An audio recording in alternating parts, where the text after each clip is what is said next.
नमस्कार दोस्तों, editorial discussion में आपका बहुत बहुत स्वागत है। दोस्तों, आज सुमित सर को कोई बहुत ही इंपॉर्टेंट अर्जेंट काम आ गया था, इस वजह से उनका एकदम से कॉल आया कि सर आज ये वीडियो आप ही बनाओ।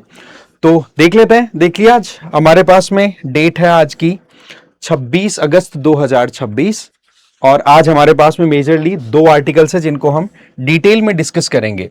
और वो आर्टिकल देखो हमारे लिए भी बहुत ज्यादा इंपॉर्टेंट है, चाहे हम यूपीएससी की तैयारी करें या फिर कोई भी कॉम्पिटिटिव एग्जाम की तैयारी करें। तो उस पॉइंट ऑफ व्यू से जो आर्टिकल रहेगा पहला, वो रहेगा इंडिया में जिस तरीके से यूथ क्राइसिस देखने को मिल रहा है। क्योंकि चारों तरफ आप देख रहे हैं कि प्रोटेस्ट पे प्रोटेस्ट हो रहे हैं। इवन हमारे एजुकेशन मिनिस्टर धर्मेंद्र प्रधान जी को उस टाइम पे रिजाइन भी करना पड़ा था। तो क्या है ऐसा कारण कि जिसके चलते इतना यूथ सप्लाई होने के बावजूद भी हमारे यहाँ पर जॉब क्रिएट नहीं हो पा रही है, या फिर क्या किया जा सकता है? क्या यहाँ पर सरकार की कोई जिम्मेदारी बनती है? तो वो कैसे पूरी हो सकती है, उस पॉइंट ऑफ व्यू से इस आर्टिकल को डिस्कस करेंगे। और फिर दूसरा जो आर्टिकल रहेगा वो ये कि यूएसए और कनाडा के बीच में भी एक ट्रेड वॉर की सिचुएशन बन चुकी है, जिसमें यूएसए ने पहले टैरिफ लगाए कनाडा पे, फिर कनाडा ने भी रिटेलिएट करते हुए बोल दिया कि भाई हम भी आपके प्रोडक्ट यूज नहीं करेंगे। तो वो सिचुएशन अभी ऐसे देखी जा रही है कि मानो कि अब कनाडा और इंडिया ये अपनी विन विन सिचुएशन यहां निकाल सकते हैं। तो यहां पर क्या ये इंडिया के लिए ओपनिंग हो रही है नई अपॉर्चुनिटीज की? तो उस पॉइंट ऑफ व्यू से इस आर्टिकल को देखेंगे। इंटरेस्टिंग आर्टिकल है, देखते हैं। देखो, सबसे पहली चीज तो हमें यह पता होनी चाहिए कि पीडीएफ कहां पर मिलेगी। तो पीडीएफ के लिए ज्यादा कुछ नहीं करना, ये टेलीग्राम चैनल है सुमित सर का, इसको आप क्यूआर कोड को स्कैन करके इस टेलीग्राम पे फॉलो कर सकते हैं। और यहां पर आपको डेली बेसिस पर जो भी हमारे डिस्कशंस होते हैं उनकी पीडीएफ शेयर कर दी जाती है। ठीक है, फर्स्ट आर्टिकल है, यहां पर देख सकते हैं, root causes on India's youth crisis, कि एक्चुअल में क्या प्रॉब्लम है या क्या कारण है जिसके चलते हैं हमारे यहां पर जो जवान देश के तौर पे हम भारत को देखते हैं वो क्राइसिस का सामना कर रहा है। जीएस पेपर 3 में इंडियन इकोनॉमी में एम्प्लॉयमेंट रिलेटेड इश्यूज से जो हमारा टॉपिक है उसके साथ आप इसे कनेक्ट कर सकते हो। तो इसमें मेन जो पॉइंट है वो आप समझिए इस रिपोर्ट के बेसिस पे, जिसमें आप साफ साफ देख सकते हैं कि अभी के टाइम पे जो प्रोटेस्ट हमने देखे, उन प्रोटेस्ट के चलते हमारे एजुकेशन मिनिस्टर धर्मेंद्र प्रधान जी को रिजाइन करना पड़ा। और फिर उसके बाद में 15 अगस्त के स्पीच के दौरान प्राइम मिनिस्टर नरेंद्र मोदी जी के द्वारा यह कहा जाता है कि भारत में अब भारत सरकार की तरफ से ऑनलाइन, क्योंकि आपको पता है हमारे यहां पर डिजिटल इंफ्रास्ट्रक्चर अच्छा खासा डेवलप हो चुका है, तो वहां पर हम फ्री कोचिंग्स प्रोवाइड करेंगे। लेकिन आप एक बार सोचिए कि क्या जो यूथ की प्रॉब्लम है उसको केवल कोचिंग देकर के आप सॉल्व कर सकते हो? माना कि सरकार की तरफ से एक एफर्ट है कि आजकल कॉम्पिटिटिव एग्जाम्स में बहुत बच्चे बैठ रहे हैं, उनके आउट ऑफ पॉकेट एक्सपेंडिचर बहुत ज्यादा हो रहा है, तो ऐसे में उन लोगों को सहायता मिलनी चाहिए। लेकिन क्या ये कॉज को ट्रीट कर रहे हैं या सिम्टम्स को ट्रीट करने वाली बात हो गई? यही बात यहां पर एडिटर हाईलाइट करना चाह रहे हैं कि प्राइम मिनिस्टर मोदी जी ने जो कहा कि फ्री ऑनलाइन कोचिंग हम प्रोवाइड करेंगे थ्रू डिजिटल पब्लिक इंफ्रास्ट्रक्चर, जिसमें गवर्नमेंट का अपना खुद का प्लेटफॉर्म है, खुद के एप्लीकेशन है, उनके थ्रू एजुकेशन दी जाएगी। और ऐसे में देखने वाली चीज क्या है कि सरकार का आर्ग्यूमेंट यह आ रहा है कि जो आउट ऑफ पॉकेट एक्सपेंडिचर हो रहा है, क्योंकि सीधी बात है हमारे यहां पर एजुकेशन को लेकर के जिस तरीके की अवेयरनेस हमारे पेरेंट्स में आई है वो काबिले तारीफ है। लेकिन सवाल यह आता है कि क्या एजुकेशन कोचिंग्स के थ्रू ही हो पाती है या फिर कोई और जगह हमें और डेवलपमेंट करना होगा? क्योंकि ये डेटा क्या शो कर रहा है, 2018 में जो एजुकेशन पे पैसा खर्च होता था ना, उसमें कोचिंग का कंट्रीब्यूशन, कोचिंग पे जो लागू होने वाला पैसा था वो कम हुआ करता था। आप देखो यहां पर कि हाउस होल्ड बजट में 12.5% का हिस्सा जाता था कोचिंग की पेमेंट में, चाहे फिर वो स्कूल के टाइम पे ट्यूशंस की बात करें या कॉम्पिटिटिव एग्जाम्स की प्रिपरेशन पॉइंट ऑफ व्यू से देखें। 2024 में ये बढ़कर के 16% पे आ गया। अब आप देख सकते हो ये हाउस होल्ड की महंगाई के जमाने में ये खर्चा और बढ़ चुका है। तो यहां पर सबसे बड़ी चीज आ गई एक तो कि एजुकेशन के नाम पर जो कोचिंग पे कॉस्टिंग बढ़ रही है, ये एक तो बहुत ज्यादा प्रॉब्लम का कारण है। फिर आगे बढ़े, हायर एजुकेशन एजुकेशनल लेवल की अगर बात करें हायर सेकेंडरी में, तो ये 25% तक भी चला जाता है। अगेन वही बात, डिफरेंट कॉम्पिटिटिव एग्जाम्स की प्रिपरेशन। तो सही में अगर पूछे तो कारण क्या है, तो कारण यहां पर एक तो यूथ की जो सप्लाई है, दैट मींस जो बच्चे अपनी 10th या 12th करके आगे बढ़ रहे हैं, जिनके सपने ऊंचे हैं, देश को आगे ले जाने के सपने हैं, खुद की ग्रोथ इंश्योर करने के सपने हैं, उन लोगों को उतनी ज्यादा अपॉर्चुनिटीज नहीं मिल रही हैं। मतलब क्वालिटी एजुकेशन के जो इंस्टीट्यूशंस है, आईआईटीज, आईआईएम्स, या जो हमारे मेडिकल कॉलेजेस हैं, या फिर दूसरे इंजीनियरिंग इंस्टीट्यूट्स हैं, एनआईटीज, वहां पर नंबर ऑफ सीट्स बहुत कम है। इसके चलते क्या हो रहा है कि बहुत कम के लिए, बहुत कम सीटों के लिए कंपटीशन हो गया बहुत ज्यादा, और उसके चलते एक ट्रैप सा बन गया है बच्चों के लिए कि वो सोचते हैं कि बहुत कुछ बड़ा अचीव करना है तो कोचिंग के अलावा कोई रास्ता नहीं बचता, और उसके चक्कर में फिर वो एक बड़े ट्रैप में फंस जाते हैं, as per the editors opinion. फिर आगे बात आती है कि क्वालिटी एजुकेशन के सीटों की बात करें तो आप देखो, मेडिकल के लिए नीट का पेपर होता है, और वहीं पर इंजीनियरिंग की बात करें तो वहां पर जेई के पेपर्स होते हैं, हमें पता है इस चीज का। तो वहां पर क्या सिनेरियो आप देखो कि टोटल एस्पिरेंट डॉक्टर बनने के लिए 22 लाख स्टूडेंट्स एग्जाम देते हैं, लेकिन सही मायने में सीटें कितनी हैं? 10,000 से कम। अब यह सच्चाई दिखाता है कि नहीं कि 16 बच्चे जब तैयारी करने के लिए उतरते हैं तो उनमें से केवल एक ही बच्चे का फ्यूचर सिक्योर है, बाकी 15 का नहीं। तो यहां पर ये तो मेडिकल लाइन में जाने वाले जो बच्चे हैं उनका चैलेंज, यही स्टोरी रिपीट होती है जब हम इंजीनियरिंग लाइन में जाने वाले स्टूडेंट्स की बात करें। आप देखो, सीट की स्कैरसिटी लगातार बनी हुई है, मार्क्स हैं वो लगातार हाई कट ऑफ जाने के चलते और ज्यादा कंपटीशन बनता चला जा रहा है, एक साइकोलॉजिकल स्ट्रेस बनती है, वो एक अलग ही लेवल पे फैमिली को और इंडिविजुअल को ले जाता है, जहां पर वो अपनी प्रोडक्टिविटी को भी कहीं ना कहीं कॉम्प्रोमाइज होते हुए देख पाता है। सो द पॉइंट इज कि ये सिनेरियोस शो करते हैं कि जितनी भीड़ है उतनी सीटें ही नहीं है। तो आपको यह चीज समझनी है पहली। फिर बात आती है कि जो मिनिस्ट्री ऑफ एजुकेशन की तरफ से रीसेंट टाइम में सर्वेस कराए गए हैं, जिसमें आईशी सर्वे जो होता है, जो all India survey of on higher education, इसकी शुरुआत प्रोबेबली 2011 में हुई थी जहां तक मुझे याद आ रहा है।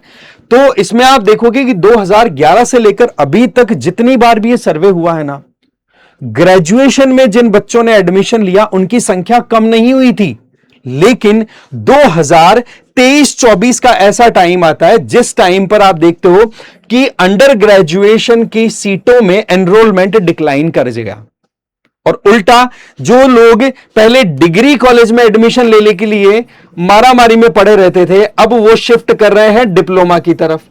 अब सवाल यह आता है कि ऐसा ट्रेंड क्यों बन रहा है?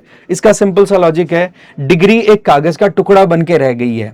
जिनके पास डिग्री है कोई गारंटी नहीं है कि उनको जॉब मिलेगी ही, और जब जॉब ही नहीं मिलेगी तो सीधी बात है क्यों पैसा लगाया जाए, क्यों 4-4 5-5 साल लगाया जाए। इससे बढ़िया तो ये है ना, जो सोच चल रही है ना, वो ये कि क्यों ना जल्दी से एक छोटा सा शॉर्ट टर्म डिप्लोमा कर लिया जाए और उसके बेसिस पर एक जल्दी से नौकरी मिल जाए। क्योंकि 4 साल 5 साल का पढ़ाई का पैसा इन्वेस्ट करना, समय लगाना, उसके बाद में अगर हमें नौकरियां नहीं मिल रही हैं, तो ऐसे में तो फिर छोटा मोटा कोई ब्रिज कोर्स कर लो 12th के बाद में, हल्का फुल्का कोई डिप्लोमा कोर्स कर लो 1 साल 1.5 साल का, और उसके बेसिस पर कहीं पर भी एंट्री ले लेंगे, फिर जॉब तो करेंगे कम से कम, खुद का पैसा कमा करके फिर फर्दर स्टडीज कर लेंगे, वो एक अलग पॉइंट है। लेकिन डायरेक्ट यहां पर अंडर ग्रेजुएट कॉलेजेस के कंपैरिजन में डिप्लोमा में एडमिशन अभी रिसेंट टाइम में देखे ज्यादा जा रहे हैं, और इसका ज्यादा असर किस पे पड़ रहा है? यंग मैन, लड़कों पर। क्योंकि एक्सपेक्टेशन देखो, चाहे वैसे हम बोलते हैं कि हां जी पेट्रियार्की है, नो डाउट पेट्रियार्कल सिस्टम है, लेकिन एक जो एक्सपेक्टेशन होती है ना फैमिली की, वो अपने आप में बहुत बड़ा बर्डन का भी काम कर जाती है कई बार। नो डाउट एक्सपेक्टेशन हर एक मेंबर से होनी भी चाहिए, लेकिन जब एक्सेस में एक्सपेक्टेशन होने लग जाए और फैमिली में रिस्पॉन्सिबिलिटी लेने की बात आए, तब चीजें थोड़ी सी कॉम्प्लेक्स बन जाती हैं। फिर बात आती है उत्तर प्रदेश की। बात देखो, यहां पर उत्तर प्रदेश में यूजी एनरोलमेंट है वो 1.5 लाख के लगभग बच्चों ने कम लिया है। अब आप सोच सकते हैं 1.5 लाख बच्चे सालाना तौर पर हम देख रहे हैं, और वहीं दूसरी तरफ डिप्लोमा में वो जो 1.5 लाख यूजी एनरोलमेंट में कमी आई थी ना, वहीं उसके उल्टे डिप्लोमा में 1.38 लाख स्टूडेंट का एडमिशन बढ़ा है। ये डेटा क्या शो कर रहा है? अगेन वही बात कि डिग्री सिर्फ एक कागज का टुकड़ा बन के रह गई। अगेन पहली बात हो गई थी नंबर ऑफ सीट्स कम हो गई, और दूसरी अब जो हायर एजुकेशनल इंस्टीट्यूशंस हैं वहां पर डिग्री जहां दी जा रही है वहां पर क्वालिटी एजुकेशन की प्रॉब्लम है, जिसके चलते एम्प्लॉयबिलिटी क्रिएट नहीं हो पा रही। या फिर मैं ये कह दूं कि एकेडमिक्स और इंडस्ट्री, इनके बीच का जो ब्रिज बनना चाहिए वो ब्रिज कहीं ना कहीं कमजोर है। ये सिचुएशन पुश करती है डिप्लोमा की तरफ जाकर के, और फिर वो जाकर के जॉब लेते हैं, चाहे शॉर्ट टर्म में उनको कितना ही प्रॉब्लम क्यों ना आए। और सच बात क्या है, जब जॉब मिलती है क्या होता है उनके साथ में कि उनको फिर बाद में प्रॉपर सोशल सर्विसेज या सिक्योरिटी भी नहीं मिल पाती। जैसे आप अगर डिप्लोमा बेसिस पे जॉब लोगे तो कोई परमानेंट नौकरी तो कोई देगा नहीं, जल्दी से परमानेंट नौकरी नहीं मिलेगी, तो वहां पर आप एकदम से एक्सपोज हो गए कि पैसा भी कमाना है, मुझे परिवार का भी ध्यान रखना है, पर मैं मेरा फ्यूचर भी सिक्योर नहीं कर पा रहा हूं कि मैं मेरे पेंशन के लिए कुछ पैसा निकाल पा रहा हूं, या पीएफ में मेरा पैसा कुछ जा रहा है, वो भी नहीं हो पाता है। तो वो एक अलग लेवल की सिचुएशन बन जाती है। आप देखो employment reality, periodic labour force participation survey के हिसाब से देखें, पीएलएफएस, ठीक है, जो कि ministry of statistics and programme implementation के अंडर में एनएसओ नेशनल स्टैटिस्टिक ऑफिस के द्वारा किया जाता है, उसकी तरफ से बताया कि 15 से 29 साल का जो यूथ है उसमें अगर हम देखें तो 100 बच्चे जब वो जॉब के लिए निकलते हैं तो उनको सही मायने में 74 जनों को तो नौकरी के लिए ऑफर ही नहीं मिलता है तो केवल 26 जनों को, ठीक है, जिनकी सैलरी के लिए हम बोल सकते हैं कि हाँ ठीक है कुछ ना कुछ मिलता रहेगा। लेकिन उनमें भी सबसे बड़ा चैलेंज क्या है कि आप बोलोगे कि हाँ जी हम तो एम्प्लॉयड हैं, हमारे पास तो महीने भर की पूरी नौकरी मिल रही है, हमारे पास में तो 180 दिन से ज्यादा की जॉब हमारे पास में अवेलेबल है, लेकिन 26 में से 4 जने ही बोलेंगे कि मेरा पीएफ और मेरी पेंशन और मेरी मेडिकल इंश्योरेंस सारी चीजें चल रही हैं। तो ये एक बहुत ही ज्यादा हिडन साइड को भी एक्सपोज कर रहा है, राइट। फिर 74 जने जो बच गए वो कहां जाएंगे? वो जाएंगे इनफॉर्मल सेक्टर में, या फिर नो जॉब सिक्योरिटी वाले कि भाई टेम्परेरी बेसिस पे कुछ काम मिल जाए तो कर लेंगे, जिस दिन छूटेगी नौकरी उस दिन वापस रोड पे। ये हालात हैं, ये डेटा, इस डेटा को कोट कर सकते हैं आप अपनी आंसर राइटिंग में। क्यों? क्योंकि एक तो सबसे बड़ी बात क्या है कि यहां पर जो हम बातें कर रहे हैं वो गवर्नमेंट रिकॉर्ड के बेसिस पे कर रहे हैं। ध्यान रखने वाली बात है आंसर राइटिंग में, जब भी हम डेटा यूज करें तो इस तरीके का फोकस जरूर रखें कि हां हमें वही डेटा कोट करना है जो गवर्नमेंट का रिकॉर्ड खुद बोले, तो वो ऑथेंटिसिटी आ जाती है उस चीज में, ठीक है।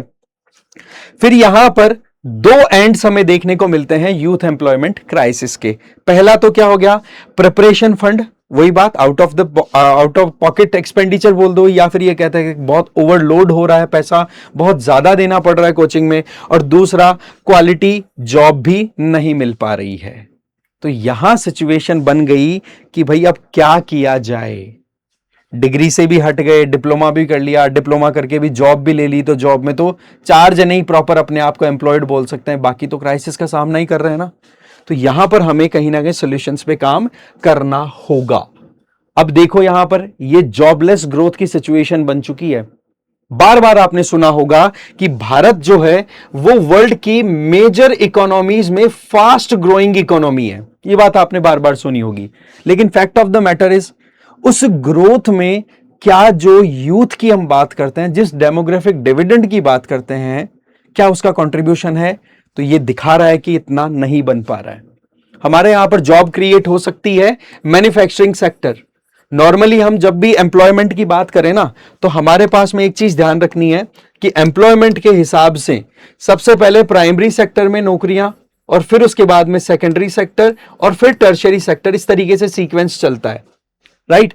अब क्या है कि प्राइमरी सेक्टर से तो स्विचिंग हो गई, कहां पे हम जाना चाह रहे हैं सेकेंडरी सेक्टर की तरफ, मैन्युफैक्चरिंग की तरफ। लेकिन सच मायने में अगर देखें तो हमारे यहां पर ज्यादातर नौकरियां मिल कहां रही है? टर्शियरी सेक्टर में, चाहे फिर वो डिलीवरी बॉय के तौर पे कोई काम कर रहा होगा, या कोई ड्राइविंग के काम कर रहा होगा, कोई रिक्शा चला लिया, या फिर कुछ और काम करना स्टार्ट कर दिया, मजबूरन घर वालों को फीड करना है, मरता क्या नहीं करता है ना, या फिर सॉफ्टवेयर इंडस्ट्री की तरफ भी टिल्ट हो गया। सो द पॉइंट इज, जो ये बीच की स्टेज थी, सेकेंडरी स्टेज, जिसको हम बोल सकते हैं मैन्युफैक्चरिंग का बड़ा इंपॉर्टेंट रोल आता है। और मैन्युफैक्चरिंग का मतलब सिंपल क्या है कि आपको रॉ मटेरियल मिलेगा एग्रीकल्चर या फिर नेचर से ड्रॉन, फिर आप उसको प्रोसेस करोगे और उस प्रोसेस के बेसिस पे हमें मिलेंगे कुछ फाइनल प्रोडक्ट्स जो कि यूजेबल होते हैं, कंज्यूमर कंज्यूम कर सकता है। लेकिन ये जो स्टेज है सेकेंडरी वाली जिसमें मैन्युफैक्चरिंग की हम बात कर रहे हैं, वहां पर अगर देखें तो कंट्रीब्यूशन इन जीडीपी बहुत कम है। अब आप देखो, एक्सपेक्टेड तो ये रहता है कि ज्यादा भी नहीं तो हमारी जीडीपी के अंदर इसका कंट्रीब्यूशन अराउंड, आप देखोगे चाइना और इन कंट्रीज को उठा करके देखोगे ना, मैन्युफैक्चरिंग का कंट्रीब्यूशन इन जीडीपी या जीवीए के थ्रू, तो आप वहां पर देखोगे लगभग 50% के लगभग पहुंच जाता है। लेकिन हमारे यहां पर इशू क्या है, वहां पर हम कहीं ना कहीं पीछे हैं। अब देखो, बोलते तो हैं कि 6 से 6.5% जीडीपी ग्रोथ रेट है हमारी, उसमें कोई डाउट नहीं है, लेकिन जॉबलेस ग्रोथ है ये। जैसे कि हमने बात की, नौकरी मिलती कितनी है, 100 निकलते हैं तो बेचारे 26, और 26 में भी 4 सेफ, बाकी बचे हुए सारे के सारे परेशानी में, है ना। तो मैन्युफैक्चरिंग सेक्टर का क्राइसिस को हमें हैंडल करने से पहले इसको समझना होगा, और उसमें आप देख सकते हैं कि लार्जेस्ट जॉब क्रिएटर इसको देखा जा रहा है। अभी भी जॉब चाहे यहां पर अच्छी खासी मिल रही हैं, है ना, मेड इन इंडिया या मेक इन इंडिया प्रोग्राम के बेसिस पे हम काम कर रहे हैं, एमएसएमईज को पुश मिल रहा है। लेकिन सच बात क्या है कि जीडीपी में ग्रोथ, जीडीपी में जो कंट्रीब्यूशन है जीवीए के थ्रू इस पर्टिकुलर मैन्युफैक्चरिंग सेक्टर का, दैट इज ओनली अराउंड 1/6। इसका मतलब कितना हो गया, 16.5% के लगभग कंट्रीब्यूशन जाना चाहिए और भी ज्यादा। ठीक है, फिर प्राइवेट इन्वेस्टमेंट का पॉइंट आता है, क्यों ये इतना कम हम जॉब क्रिएट कर पा रहे हैं मैन्युफैक्चरिंग में, तो इसका कारण क्या बताया जा रहा है कि हमारे यहां पर प्राइवेट इन्वेस्टमेंट 2007-8 में कॉर्पोरेट कंपनीज की तरफ से 17.3% ऑफ जीडीपी हुआ करता था, जो कि अभी के टाइम पे डिक्लाइन करके 10.3% पे आ गया, जबकि गवर्नमेंट की तरफ से इंसेंटिवाइज भी किया गया है कि हम टैक्स कम कर देंगे। अब आप देखो खुद कि 30 से घटा करके 22% पर कॉर्पोरेट टैक्स लेकर के आ गई गवर्नमेंट, और ये किया गया था 2019 में। लेकिन उसके बावजूद भी इन्वेस्टमेंट को लेकर के इन्वेस्टर्स इंटरेस्टेड नहीं है। इसका मतलब क्या है, रूल रेगुलेशन कुछ इस तरीके के हैं जो फेवर नहीं करते हैं, या फिर हमारे यहां पर अभी भी डीप सीटेड जो सिस्टम है जिसमें रेड टेपिज्म का भी एक बहुत बड़ा फैक्टर आता है, जल्दी से फाइल पास नहीं होती, एक हिडन लाइसेंस राज वाला सिनेरियो बना हुआ है। ये सिचुएशन बनती है क्राइसिस की, कि आप बोल तो रहे हो कि जी ग्रीन सिग्नल है, लेकिन सही मायने में जब गाड़ी लेकर के हमने उस सिग्नल को क्रॉस करने की कोशिश की तो आगे तो रोड बिल्कुल खड्डे वाली थी। तो फिर क्या ग्रीन सिग्नल किया आपने, खड्डे दिए हैं आपने आगे की तरफ। तो वो सिचुएशन हमें यहां पर टैकल करने की जरूरत होगी। फिर बात आती है आगे कि क्या सॉल्यूशन हो सकता है। अगेन वही बात, जहां जहां पर भी प्राइवेट सेक्टर अगर क्राइसिस में जाता हुआ दिखाई पड़े तो हमारे पास में सॉल्यूशन आता है, हमें गवर्नमेंट को आगे आने की जरूरत है। इंडस्ट्रियल कैपेसिटी डेवलप करनी होगी, रूल रेगुलेशन को कंड्यूसिव बनाना होगा, प्राइवेट सेक्टर को हमें आगे लाना होगा कि भाई आप आगे आओ। और उसके लिए क्या किया जाए, पहले सरकार कदम उठाए। तो पहला काम तो ये, जिससे कि जॉब क्रिएट भी किए जा सके और जो जॉबलेसनेस की हमने बात की वो भी मैनेज हो सके। दूसरा, एक्सपोर्ट डिसिप्लिन इंडस्ट्रियल सपोर्ट। इसका मतलब क्या है कि हमें वियतनाम जैसे कंट्रीज से सीखने की जरूरत है कि वहां पर जो भी मैन्युफैक्चरिंग की गई उसमें यह देखा गया कि कैसे हम ग्लोबल सप्लाई चेन में हमारा पार्टिसिपेशन दे सकते हैं। ठीक है, ऐसे प्रोडक्ट बनाओ जिनको हम इंटरनेशनल मार्केट में बेच सकें, उससे हम फॉरेक्स भी अर्न कर सकें और उससे हमारी ग्रोथ भी इंश्योर हो सके। और फिर बाद में आती है तीसरी, रेगुलेटरी ओवररीच को कम करना होगा। जिस तरीके से एमएसएमई सेक्टर को हम प्रमोट करना चाहते हैं उसको सही में प्रमोट होने देने की जरूरत है। हम ये नहीं कह सकते कि नहीं, बार बार में बीच बीच में हम कुछ रेगुलेटरी सिस्टम लगा दें, ये अप्रूवल लो, ये अप्रूवल लो, अब की बार ये फायर वाला तुम लोगों ने सेटअप सही नहीं किया, अब की बार पोल्यूशन का प्रॉपर सेटलमेंट नहीं किया। नो डाउट ये सारी चीजें इंपॉर्टेंट है, लेकिन रिपीटेडली अगर परेशान करने पे ही आ जाओगे कॉर्पोरेट्स को या कंपनियों को, तो फिर वो इन्वेस्टमेंट को लेकर के ज्यादा ईगर नहीं होंगी। और यही सच्चाई यहां पर हमें टैकल करनी होगी।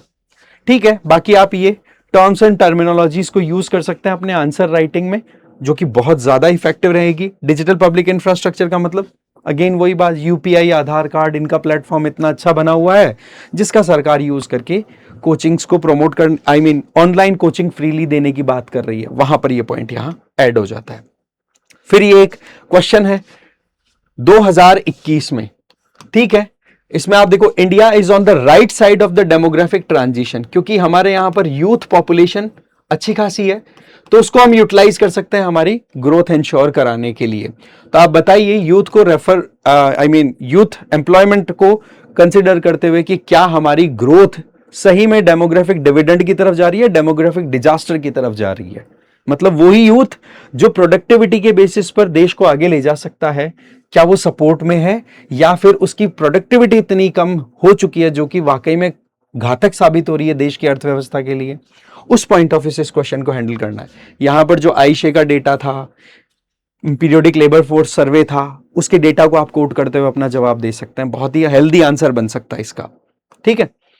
फिर ये प्रीलिम्स का आईशे का ये क्वेश्चन है, इस पे बताओ कौन सा जाएगा, कौन से साल में डिक्लाइन देखने को मिला जो हमारे डिग्री कोर्सेज हैं उनमें as compared to diploma courses, जबकि डिप्लोमा में प्लस जाने लग गया था। ये तो स्ट्रेट क्वेश्चन है, ज्यादा कुछ खास है नहीं इसमें, ठीक है। अगला आर्टिकल देख लेते हैं। Carney's counter attack, Canada's America problem could be India's opening.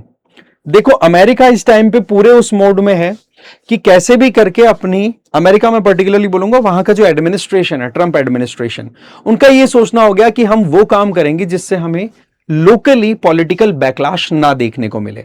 हम वो काम करेंगे जिससे कि हमें सपोर्ट ज्यादा मिल सके, क्योंकि अमेरिका की भी इंटरनल जो इकोनॉमिकल कंडीशंस हैं वो इतनी ज्यादा अच्छी नहीं है। तो उस परिस्थिति में अभी अगस्त महीने में ही ये कनाडा और यूएस की राइवलरी या फिर ये जो तू मैं है ये देखने को मिल रही है। ये एग्जैक्टली वैसा ही है जैसे चीन के साथ में किया था, ठीक, यूरोपियन कंट्रीज के साथ में किया, इंडिया के साथ में किया, अब कनाडा भी लाइन में आ गया है, ठीक है। अब क्या क्या हुआ है वो समझते हैं। जीएस पेपर 2 में इंटरनेशनल रिलेशन वाले टॉपिक के साथ आप इसको कनेक्ट कर सकते हो। देखने वाली बात है इंडिया को कैसे ये बेनिफिट कर पाएगा। ओके, चलिए देखो जी, वर्ल्ड इकोनॉमिक फोरम, ठीक है, वहां जो कि स्विट्जरलैंड के डावोस में उसका हेडक्वार्टर है, वहां पर मीटिंग चल रही है। और उस मीटिंग के दौरान कनाडा के प्राइम मिनिस्टर कहते हैं the rule based order is ending, super powers are weaponising the economy. Simple, world में आज रूल रेगुलेशन के हिसाब से देखें, ट्रेड की बात आए तो हम किन को रिकॉल करते हैं? डब्ल्यूटीओ को कर देते हैं, यूनाइटेड नेशंस को कर देते हैं। लेकिन सच बात यह है कि आज इनकी रेलेवेंस खत्म होती हुई दिखाई पड़ रही है, और उसका सबसे बड़ा कारण अमेरिका का अपने स्टैंड से हटना। जो अमेरिका इन चीजों को लीड किया करता था, इन इंस्टीट्यूशंस को, आज वही बैकफुट पे है। तो उसका नतीजा यह है कि वेस्टर्न कंट्रीज जो अमेरिका के साथ मिलकर के इन संस्थाओं को चलाते थे, आज वो भी क्राइसिस का सामना कर रहे हैं। तो यही बात रूल बेस्ड ऑर्डर की यहां पर आ रही है। अब यहां पर हमें चीजें समझनी होंगी, 2-3 टर्म्स। एक तो मिडिल पावर का टर्म आएगा। मिडिल पावर का टर्म एक तो होती है इकोनॉमिकली सुपर पावर्स, है ना, जिनमें हम जनरली 2 ही इकोनॉमीज को भी देख पा रहे हैं, एक तो यूएस हो गया और एक चाइना। बाकी मिडिल पावर की कैटेगरी के अंदर आ जाएगा इंडिया से लेकर के कनाडा, यूके, फ्रांस, जो मोर और लेस अपनी ग्रोथ रेट को सस्टेन करने में एफर्टफुल हैं अभी, तो उनको हम मिडिल पावर बोल देंगे। तो वो कैसे यहां पर सिनेरियो क्रिएट कर रहे हैं वो समझते हैं। तो एक तो मुद्दा आपने समझ लिया कि कनाडा के पीएम ने क्या चीज हाईलाइट कर दी, बातों ही बातों में, इशारों ही इशारों में। अब देखो ये सारा डेवलपमेंट होता क्या है। 22 अगस्त को डोनाल्ड ट्रंप अनाउंस करते हैं कि कनाडा के ऊपर जो भी goods, Canadian goods border cross करके यूएसए में आते हैं, उन पे हम 50% का टैरिफ लगाएंगे, जो कि टोटल $28 बिलियन का हो जाएगा। ठीक है जी। फिर उसका जवाब कनाडा की तरफ से आता है कि अगर यूएसए हमारे प्रोडक्ट पे टैरिफ लगाता है तो हम भी 8 सितंबर को टिट फॉर टैट स्ट्रेटेजी पे चले जाएंगे। इसका मतलब अगर यूएसए में हमारे प्रोडक्ट महंगे बिकेंगे तो अब यूएसए के प्रोडक्ट भी हमारे देश में आएंगे, तो हम भी उन पे टैरिफ लगाएंगे। नतीजा वो अब महंगे होंगे। टैरिफ का मतलब सिंपल है, बॉर्डर टैक्स एक तरीके का, कि कोई भी देश का प्रोडक्ट हमारे देश में आए तो हम उस पर टैक्स लगा देते हैं कंडीशंस के बेसिस पे, कि कहां से आया है, क्या बन के आया है, क्या सोर्स था, उसके बेसिस पे। तो यूएसए ने जो किया उसका जवाब कनाडा ने दे दिया। और कनाडा में तो कुछ और ज्यादा आगे की कदम की बात हो गई कि कनाडा फर्स्ट वाला कॉन्सेप्ट वहां पर अप्लाई हो गया कि यूएसए के प्रोडक्ट्स को बॉयकॉट करो। जैसे हमारे यहां पर भी माहौल बनता ना, चाइनीज प्रोडक्ट को बॉयकॉट करो, वैसे यूएसए के प्रोडक्ट को बॉयकॉट करने की वहां पर बातचीत हुई। अब क्या है कि ये टैरिफ वॉर जो है वो यूएस और कनाडा को एकदम राइवल बनाता हुआ दिख रहा है। और इसी बात को यहां कहा जा रहा है कि जहां यूएसए अपर हैंड में है, वहां पर यूएसए कोशिश कर रहा है कि भाई हमारे अलावा और कोई पावरफुल कैसे हो सकता है, या फिर इकोनॉमिकली हमारे अलावा कोई दूसरा कैसे बेनिफिट उठा सकता है उस रिलेशनशिप की, राइट। टारगेटेड गुड्स में अगर देखो तो वाइन, लंबर, क्लोथिंग, ये बहुत सारी लिस्ट है, ठीक है। ये बेसिकली वो प्रोडक्ट है जिनको कनाडा एक्सपोर्ट करता है यूएसए को, ठीक है। तो ऐसे में कनाडा के पेट पे लात मार दी, आप ये समझिए। इकोनॉमिक कॉस्ट की बात करें तो कैनेडियन एक्सपोर्ट है वो 10% के लगभग एक साल के अंदर कम हुआ, है ना। और इसके अलावा देख सकते हो कि स्टील एक्सपोर्ट है वो आधा हो गया, और कनाडा के जो ओंटारियो और क्यूबेक जैसे इंडस्ट्रियल हब हैं वहां पर भी ग्रोथ कम देखने को मिल रही है। तो ये राइवलरी जो है ये मोर और लेस बहुत लंबी चलती दिखाई पड़ रही है। फिर आगे चलें तो यहां पर दो चीजें हमें समझनी पड़ेगी कि कनाडा में तो इकोनॉमिक नेशनलिज्म आ रहा है, और यूएसए में जो अभी मिड टर्म इलेक्शंस होने वाले हैं उनको ट्रंप टारगेट कर रहे हैं। तो ये कैसे इक्वेशन चलती है समझिए। ये केवल हमें समझने की जरूरत है, इनको ना ज्यादा इसमें से नोट्स का इतना बनेगा नहीं, पर हमें आइडिया होना चाहिए कि यहां पर कैनेडियंस ने ये कह दिया कि हम यूएसए के प्रोडक्ट्स को नहीं यूज करेंगे। अब आप सोचो 80% यूएस प्रोडक्ट्स को वो बॉयकॉट कर रहे हैं, तो ये यूएसए के लिए भी ठीक न्यूज नहीं है ना। वहीं दूसरी तरफ लिकर की बात करें, जो मेन प्रोडक्ट है कनाडा में, जितनी लिकर कंज्यूम होती है ना उसका एक बहुत बड़ा हिस्सा वो है जो यूएसए मैन्युफैक्चर्ड लिकर्स आती हैं उनको कंज्यूम किया जाता है। तो इसका फायदा किसी को हो या ना हो, बाकी यूएसए के जो फार्मर्स वाइन इंडस्ट्री को अपनी सप्लाई देते हैं उनके पेट पर लात पड़ गई। एग्रीकल्चर डोमिनो इफेक्ट भी यहां पर देखने को मिल रहा है। कैनोला और पी, इनके जो एक्सपोर्टर्स हैं इनको नुकसान देखने को मिल रहा है यूएसए में। अब आप देख लो सिनेरियो हो रहा है कि कनाडा ने जवाब दिया तो इसका नतीजा क्या है। एक तरफ कनाडा के जो एक्सपोर्टर्स हैं वो तो नुकसान में हैं, यूएसए वाले भी नुकसान में। ट्रंप ने ऐसा क्यों किया?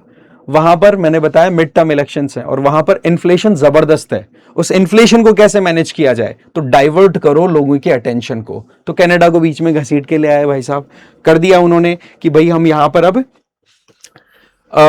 एक तरीके से कनाडा पर भी टैरिफ लगाएंगे, और नतीजा ये हो रहा है कि एक तरीके की ये ट्रेड वॉर सिचुएशन यहां पर बन गई।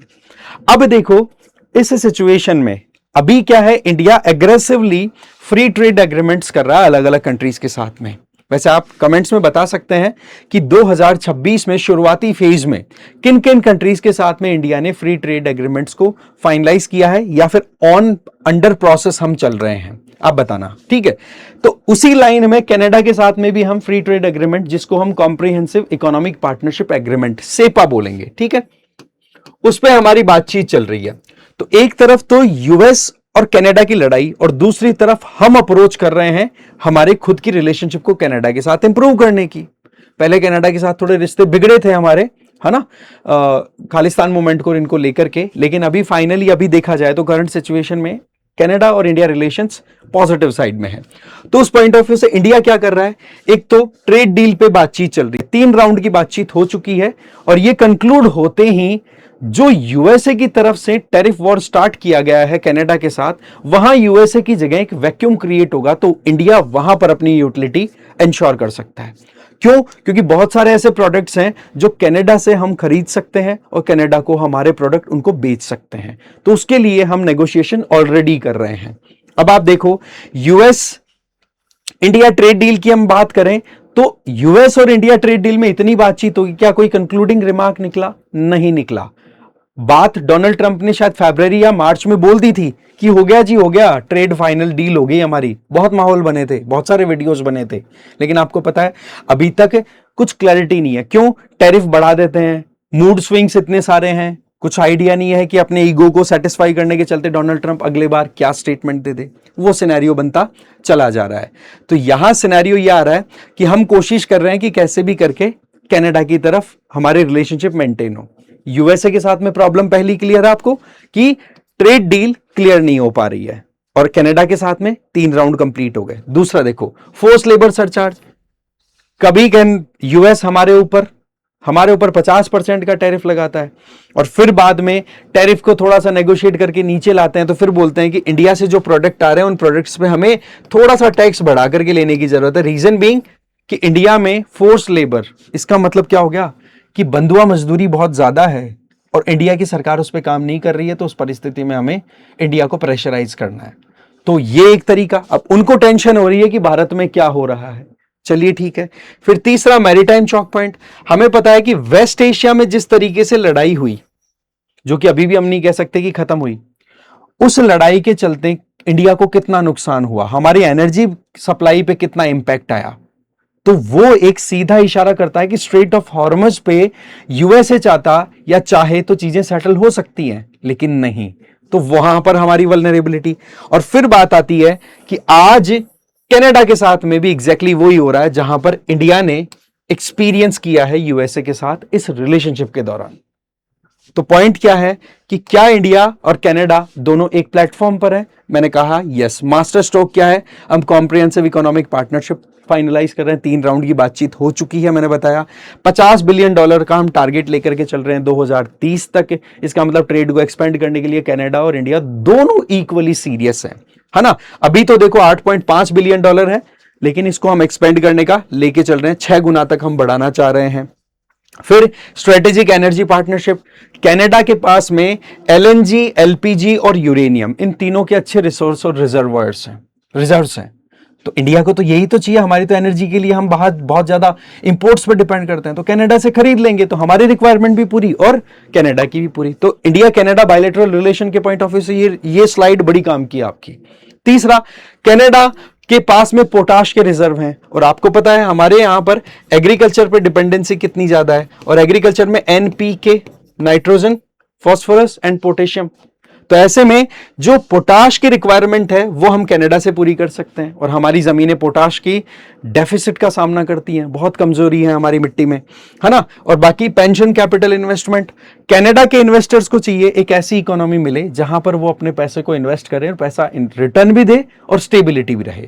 तो उस पॉइंट ऑफ व्यू से इंडिया एक अच्छा ऑप्शन है। तो ये चारों चीजें शो करती हैं कि यूएस कनाडा में जो एक गैप आ रहा है, लड़ाई हो रही है, उससे इंडिया को बेनिफिट हो सकता है, और इंडिया इसको ग्रैब करने के लिए एग्रेसिवली काम भी कर रहा है। ये चीजें हमें ध्यान रखनी है। फिर बात आती है कौन कौन से इंपॉर्टेंट कीवर्ड्स हैं, वो देख लें। वैसे तो आर्टिकल हमारा यहीं खत्म हो गया, जहां पर हम कंक्लूड कर सकते हैं कि हाँ भाई ये अपॉर्चुनिटी हमारे लिए है, लेकिन वही बात कि रूल बेस्ड ऑर्डर जो बना हुआ था वर्ल्ड का, वो कहीं ना कहीं डिस्टर्ब हो रहा है, और ये चीज इंडिया भी देखो भुगत ही रहा है। हम भी कहीं ना कहीं इस चीज को लेकर के कॉन्फ्रंट कर ही रहे हैं चीजों को।